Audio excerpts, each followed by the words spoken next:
ஒரு ஊரில் ஒரு பாட்டி வடை சுட்டுக்கிட்டு இருந்தாங்களாம். அப்போது திடீர்னு ஒரு காக்கா அதை தூக்கிட்டு ஓடி போயிடுச்சான். ரொம்ப புதுசாக இருக்குல்ல கதை. கேட்டதே இல்லை இதுக்கு முன்னாடி. இந்த கதையை கேட்காம கண்டிப்பாக நம்ம சைல்ட்ஹுட் மூவ் ஆயிருக்கவே ஆகாது.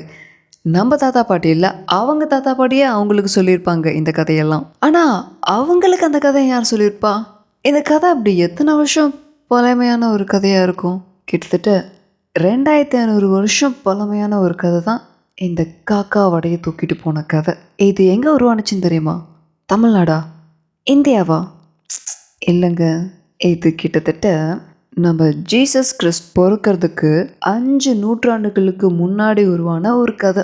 ஏத்தன்ஸ் நகரில் ஈசாப் அப்படிங்கிற ஒருத்தர் குழந்தைங்களுக்கு சொன்ன கதை தான் இந்த காக்கா கதை. என்னன்னா, இங்கே நம்ம ஊரில் அது காக்கா வடை தூக்கிட்டு போன கதை. அங்கே என்னன்னா, அது வடை கிடையாது, சீஸ். ஆக்சுவலாக நம்ம இந்தியாவில் தான் காக்கா வடையை திருடிட்டு போணுச்சுன்னு சொன்னாங்க. ஆனால் ஏத்தன்ஸில் அப்படி இல்லை. காக்கா சீஸை தூக்கிட்டு போய் ஒரு மரத்தில் உட்காந்துருச்சு. அங்கே ஒரு நரி வருது. நம்ம ஊரில் என்ன பண்ணோம்? நரி காக்காவை பாட்டு பாட சொல்லும். ஆனால் அங்கே அது பாட்டெல்லாம் பாட சொல்ல கிடையாது. வந்து நிற்குது. அந்த காகத்தை பார்த்து சொல்லுது, oh my God, oh wow, நீ காகமா?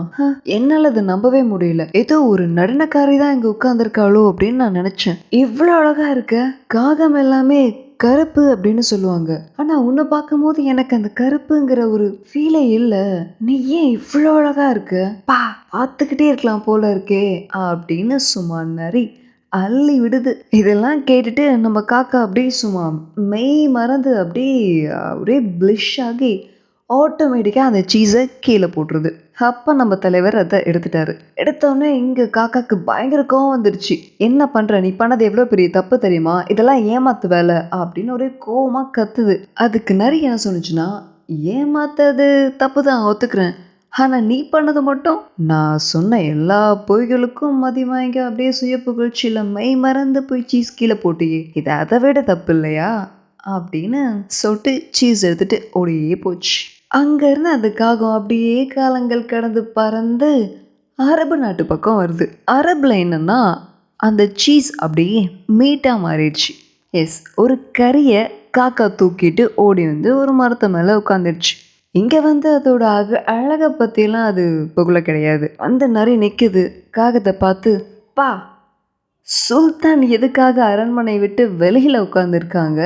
சுல்தான்னா அரண்மனைக்குள்ளே தானே இருக்கணும். உன்னை பார்க்க அப்படியே சுல்தான் மாதிரி இருக்கு. எவ்வளோ கம்பீரமாக இருக்குது தெரியுமா? இங்கே நம்ம காக்கா பதவிக்கு மயங்கிற காக்கா போல் அப்படியே சும்மா கம்பீரமாக அது தானே நினச்சிட்டு ஒரு பில்டப் கொடுத்து நிற்கும் போது ஆட்டோமேட்டிக்காக அந்த கறி துண்டு கீழே விழுந்தது. இதை நரி எடுத்துகிட்டு திரும்பவும் ஓடிடுது. ஆனால் இங்கே நரிக்கும் காகத்துக்கும் எந்த ஒரு கான்வர்சேஷனும் நடக்கவே இல்லை.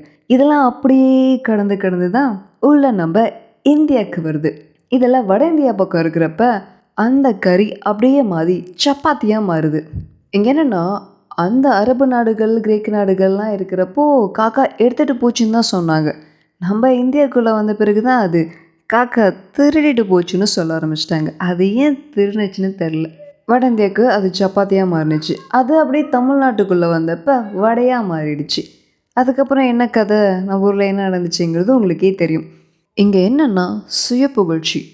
தன்னை பற்றி ஒருத்தர் பெருமையாக சொல்லிட்டா அதை அப்படியே மதிமாங்கி நின்றக்கூடாது. அதை அப்படியே கண்மூடித்தனமாக நம்பி ஏமாந்துடக்கூடாது.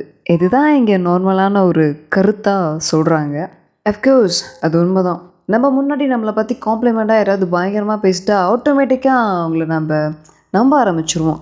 அவங்க மேலே ஒரு குட் இம்ப்ரெஷன் க்ரியேட் ஆக ஆரம்பிச்சிடும். ஏன் இன்ஸ்டாகிராமில் யாராவது ஒருத்தர் வந்து, oh my God wow but gorgeous super beautiful, இந்த மாதிரி அப்படியே 2-3 பிட்டு அள்ளி விட்டானா ஆட்டோமேட்டிக்காக அவங்க ரெக்வெஸ்ட் அக்செப்ட் பண்ணுறது, சேட்டிங் ஸ்டார்ட் பண்ணுறது, அதுக்கப்புறமேட்டு அவன் பொறுக்கி அப்படி இப்படிலாம் தெரிஞ்சு பிளாக் பண்ணுறது, இதெல்லாம் ரொம்ப காமன் ஆகிட்டுருக்கு இப்போது.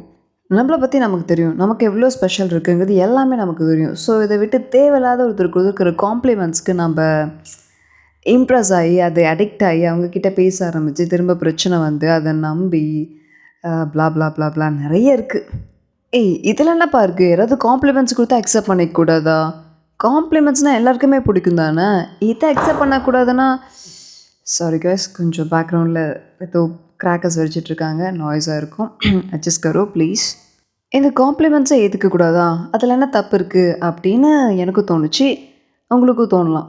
காம்ப்ளிமெண்ட்ஸ் அக்செப்ட் பண்ணிக்கிறதுல என்ன பிரச்சனை அப்படின்னு. பட் அந்த காம்ப்ளிமெண்ட்ஸில் நிறைய ஃபேக்காகவும் அவங்களுக்கு வேண்டியது ஏதோ நம்மக்கிட்ட இருந்து வரணும் அப்படிங்கிறதுக்காக ஒரு இம்ப்ரெஷனை க்ரியேட் பண்ணுறதுக்காக அவங்க செய்கிற சில வேலைகளாக கூட இருக்கலாம். அதெல்லாம் நமக்கு பிரித்து பார்த்து அந்த காம்ப்ளிமெண்ட் இது இந்த காம்ப்ளிமெண்ட் அப்படின்னு நமக்கு பார்க்க தெரியாது. ஸோ முடிஞ்ச வரைக்கும் காம்ப்ளிமெண்ட்ஸை யாரும் அக்செப்டே பண்ணிக்கக்கூடாதுன்னு நீங்கள் சொல்ல வரல. தேவையில்லாமல் வந்து புகழ்வாங்க பார்த்தியா? நீங்கள் ஒரு வள்ளல், நீங்கள் ஒரு வேந்தர், என்னம்மா பண்ணுற தெரியுமா? ஒர்க்குக்கெலாம் சான்ஸே இல்லை, நீங்களாம் அப்படியே அங்கே இருக்க வேண்டிய ஆள், இங்கே இருக்க வேண்டிய ஆள், அப்படி இப்படின்னு ஓவராக புகழ்வாங்க பாருங்கள். நமக்கே தெரியும் இவங்க பயங்கரமாக எஸ்டாப்ளிஷ் பண்ணுறாங்க அப்படின்னு. ஸோ அந்த மாதிரி பர்சன்ஸ் கிட்டேருந்து கொஞ்சம் தள்ளி இருக்கிறதும், அல்லது அவங்க சொன்னாலும் அந்த காம்ப்ளிமெண்ட்ஸ் எல்லாம் பெருசாக எடுத்துக்காமையா ஓகே தேங்க்யூ அப்படி சொல்லிவிட்டு அப்படியே விட்டுறது கொஞ்சம் பெட்டர் அப்படின்னு தோணுது. அவ்வளோதான். பெருசாக வேறு ஒன்றும் கருத்துக்கள்லாம் கிடையாது. இந்த மாதிரி நம்ம பாட்காஸ்ட் நீங்கள் கேட்கணும்னு நினச்சா ஃபாலோ பண்ணுங்கள். அண்டு நோட்டிஃபிகேஷன் பட்டன் இருக்குன்னு நினைக்கிறேன். அதை அப்படியே கிளிக் பண்ணிக்கோங்க. பண்ணால் நம்மளுடைய பாட்காஸ்ட்டோட நோட்டிஃபிகேஷன் வரும். தேங்க்யூ.